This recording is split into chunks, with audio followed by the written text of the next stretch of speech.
علی حبیبک خیر الخلق اور سامعین اکرام، ہم اور آپ عرس کے موقع پر اس پاک محفل میں حاضر ہوئے ہیں۔ اللہ تبارک و تعالیٰ قرآن عظیم کے اندر ارشاد فرماتا ہے یا ایھا الذین آمنوا اتقوا اللہ وکونوا مع الصادقین، اے ایمان والو اللہ سے ڈرو اور سچوں کے ساتھ ہو جاؤ، تم ان کے ساتھ ہو جاؤ، اسے میں تمہیں کامیابی حاصل ہو جائے گی۔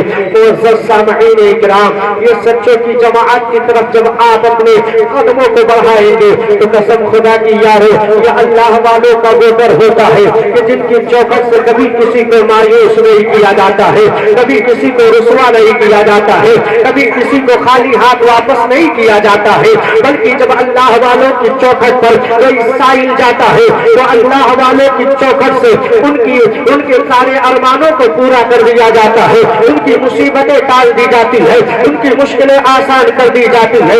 لیکن مسلمانوں آؤ آج ہم اور آپ اپنے حالات کو ملاحظہ کریں، اپنی زندگی کو دیکھیں، اپنے حالات کا جائزہ لیں، اپنے معاشرے کا جائزہ لیں۔ قسم خدا کی یارو جس مشن کو لے کر اللہ والے چلے تھے، جس مشن کو لے کر کربلا کی سرزمین سے ہم تک پہنچایا گیا تھا، جس مشن کو سرکار خواجہ غریب نواز نے اجمیر کی دھرتی پر لا کر ہمیں دیا تھا، جس مشن کو اللہ والوں نے کہیں اپنی جانیں قربان کیا ہے تو کہیں رات کو رات نہیں سمجھا ہے تو کہیں دن کو دن نہیں سمجھا ہے، اللہ کی عبادت کرتے رہے ہیں اور دین مصطفیٰ کا وہ مشن لے کر ہر گلی کوچے میں چلتے رہے ہیں اور مسلمانوں کو دنیا کے ظالموں سے بچاتے رہے ہیں اور انہیں راہ حق کا وہ راستہ دکھاتے رہے ہیں کہ قسم خدا کی جب اللہ والوں کے دامن کو زمانے والوں نے تھاما ہے تو کہیں سے کہ سالار مسعود غازی کی چوکھٹ سے کسی کو بادشاہت ملی ہے، تو کہیں غریب نواز کی چوکھٹ سے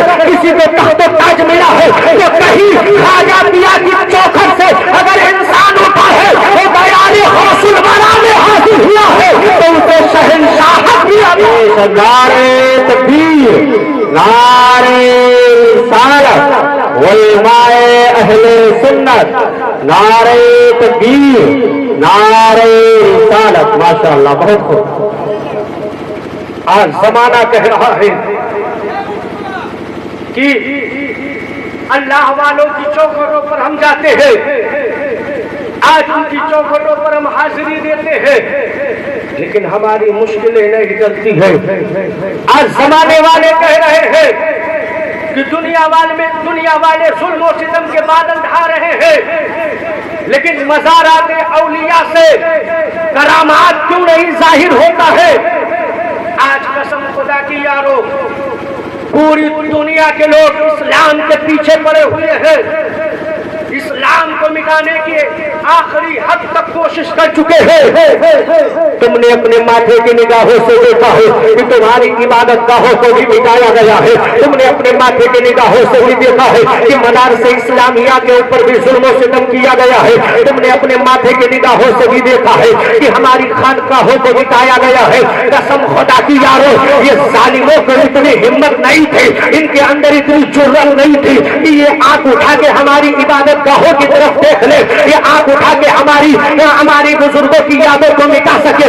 ان کی اتنی ہمت نہیں تھی کہ یہ آنکھ اٹھا کے ہمارے مدارس اسلامیہ کی طرف دیکھ لے۔ قسم خدا کی انہیں آنکھ اٹھانے کی ہمت اگر کسی نے دیا ہے تو ہم نے اور آپ نے دیا ہے، کیونکہ زمانے میں ریسرچ کیا اور کہا کہ مسلمانوں کو اس وقت تک نہیں مٹایا جا سکتا ہے، مسلمانوں کو اس وقت تک نہیں نشانہ بنایا جا سکتا ہے جب تک ان کے دلوں میں ایمان کا جذبہ ہوگا، کیونکہ زمانہ اسی وقت سمجھ چکا تھا جب سلطان صلاح الدین ایوبی نے مسجد اقصی کو یہودیوں کے چپڑے سے کھینچ کر یہودیوں کے ہاتھ سے لے کے اسلام کے پرچم کو بلند کیا تھا، یہودیوں کے کمانڈروں کو جو اپنے قبضے میں لیا تھا، تو یہودیوں کے دانشوروں نے کہا تھا، یہودیوں کے کمانڈروں نے کہا تھا اے صلاح الدین ایوبی ہماری سمجھ میں بات آ گئی ہے کہ جب تک مسلمانوں کے دلوں میں اسلام کا جذبہ ہوگا، جب تک مسلمانوں کے دلوں میں ایمان کی طاقت ہوگی، کوئی ان سے جیت نہیں سکے گا۔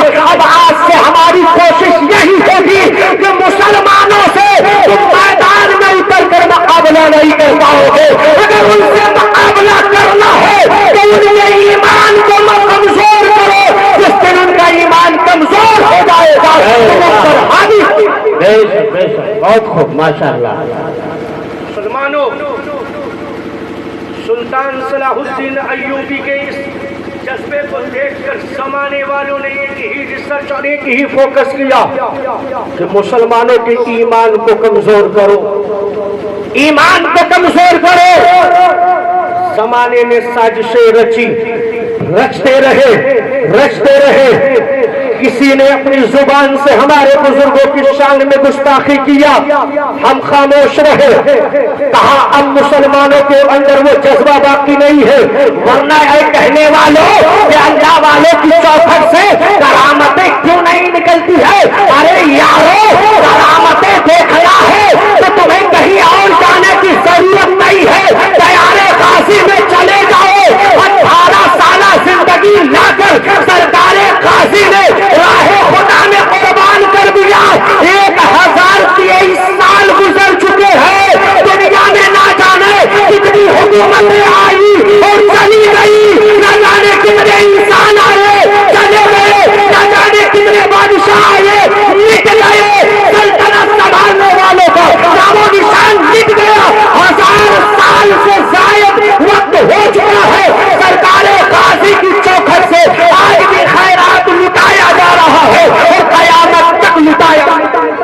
نعرہ تکبیر، نعرہ رسالت، علماء اہل سنت، جشن عید میلاد النبی، نعرہ تکبیر، نعرہ رسالت. ماشاءاللہ بہت خوب. کیا یہ کرامت نہیں ہے؟ مسلمانوں، آج اگر زمانے نے ہم پر نگاہیں ڈالی ہے تو ہماری خطائیں بہت ہیں، ہماری لغزشیں بہت ہیں. کیوں نہیں؟ کیونکہ زمانے نے یہی منصوبہ رچا تھا کہ مسلمانوں کے بیٹوں کو شراب کے اڈوں پہ لے جا کے چھوڑ دو. زمانے نے یہی منصوبہ رچا تھا کہ مسلمانوں کے بیٹوں کو عیاشیوں کی محفلوں میں لے جا کے کھڑا کر دو. زمانے نے یہی منصوبہ رچا تھا کہ مسلمانوں کی ماؤں کی گود سے جو بیٹا جنم لے اسے دنیا کے عیشوں اور دنیا کی عیاشیوں میں مبتلا کر دو. جس دن ان کا بیٹا دنیا کے برائیوں میں مبتلا ہو جائے گا، یہ بزرگوں کے دامن سے بھی دور ہو جائیں گے، ان کا ایمان کمزور ہو جائے گا. پھر ان پہ وار کرنا ہمیں بھاری نہیں بلکہ آسانی ہوگا. اسی لیے تو آج آپ سوشل میڈیا کے ذریعے دیکھتے ہیں کہیں ہمارے بھائی کے سینے پہ گولی چلائی جا رہی ہے، کہیں ہمارے بھائی کو گھر میں گھوس کر مارا جا رہا ہے، کہیں مسلمانوں کی داڑھی کو دیکھ کر مارا جا رہا ہے، کہیں مسلمانوں کی ٹوپی کو دیکھ کر مارا جا رہا ہے، کہیں مسلمانوں کی عبادت گاہوں کے قریب جا کر انہیں دہشت گرد کہا جا رہا ہے. زمانہ سمجھ گیا کہ مسلمان کھوکھلا ہو چکا ہے، ان کے اندر وہ جذبہ نہیں باقی رہ گیا ہے. ورنہ قسم خدا کی ہم وہ قوم ہے جس قوم میں سب سے پہلے جو آیت نازل ہوئی ہے وہ آیت ہے اقرا باسم ربک الذی خلق.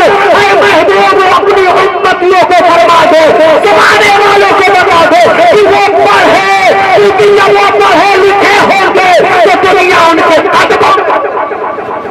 بے شک سبحان اللہ. آج دولتیں ہمارے پاس ہیں، شہرتیں ہمارے پاس ہیں، بلڈنگیں ہمارے پاس ہیں، آج گاڑیاں ہمارے پاس ہیں، لیکن ہمارے پاس ہے کیا نہیں؟